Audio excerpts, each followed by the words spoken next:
মধ্যপ্রাচ্যের আকাশে বহুদিন ধরে ইরানকে বলা হয়েছে দুর্বল খেলোয়াড়। বিশেষ করে গত জুনে যখন ইসরায়েলের যুদ্ধবিমান খুব সহজে ইরানের আকাশ ভেদ করে হামলা চালায়, তখন বিশ্লেষকেরা স্পষ্ট করে বলেন তেহরানের এয়ার ডিফেন্স সিস্টেমে বড় ঘাটতি আছে। কিন্তু প্রশ্ন হচ্ছে, এই দুর্বলতা কি এখনো আছে, নাকি ধীরে ধীরে তেহরান সেই ঘাটতি পূরণ করছে?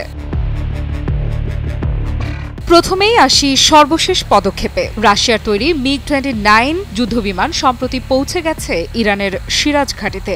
এখন প্রশ্ন, MiG-29 কতটা কার্যকর? এই বিমানটি সোভিয়েত আমলের হলেও এখনও মিড রেঞ্জ আকাশযুদ্ধে যথেষ্ট সক্ষম। তবে ইরানের সংসদের জাতীয় নিরাপত্তা কমিটির সদস্য আবুল ফজল জেহরেভান্দ নিজেই বলেছেন, এটি কেবল অস্থায়ী সমাধান। আসল পরিকল্পনা হল রাশিয়ার আধুনিক সুখোই 35 সংগ্রহ করা। এবারে যদি ইরান সত্যিই সুখোই 35 হাতে পায়, তবে মধ্যপ্রাচ্যের আকাশযুদ্ধের ভারসাম্য কতটা পাল্টে যাবে? চলুন উত্তর খোঁজা যাক।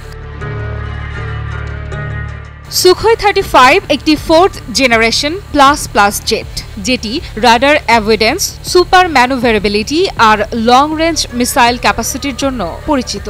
এটির তুলনায় ইসরায়েলের হাতে আছে F-35, যেটি স্টিলথ প্রযুক্তি ব্যবহার করে। এক কথায় বলা যায়, সুখোই 35 পাওয়া মানে ইরানের বিমান বাহিনীর জন্য একেবারে নতুন যুগের সূচনা। কিন্তু যুদ্ধ বিমান দিয়েই কি সব সমাধান হবে? উত্তর হলো না। এজন্যই ইরান একই সঙ্গে বাড়াচ্ছে তার আকাশ প্রতিরক্ষা ব্যবস্থা। চীনের HQ-9 এবং রাশিয়ার S-400 সিস্টেম ইরানের হাতে আসছে। যদি সত্যি হয়, তাহলে ইরান লং রেঞ্জ আকাশ প্রতিরক্ষায় বড় সুবিধা পাবে।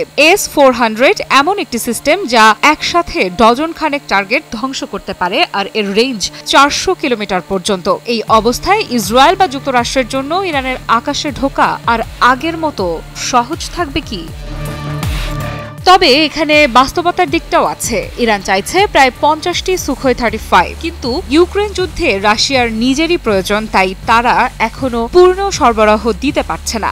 এর মানে ইরানকে হয়তো ধৈর্য ধরতে হবে। এবার আসি ইতিহাসে। 1979 সালের বিপ্লবের পর ইরান কার্যত বিচ্ছিন্ন হয়ে যায় পশ্চিমা অস্ত্র বাজার থেকে। তখন যুক্তরাষ্ট্র থেকে কেনা F-14 বা F-4 ফ্যান্টম, যা এখন অনেকটাই পুরনো, সেগুলোর উপর নির্ভর করতে হয় ইরানের বিমান বাহিনীকে। স্থানীয়ভাবে কিছু আপগ্রেড হয়েছে, কিছু রাশিয়ান জেটও এসেছে, কিন্তু আধুনিক মানদণ্ডে এগুলো সীমিত। তাই সুখোই 35 এর মতো জেট পাওয়া মানে হবে ইরানের জন্য প্রথমবারের মতো সত্যিকারের আধুনিক এয়ারফোর্স গঠন। কি বুঝলেন ভাই? অনলি জেডাই চাই।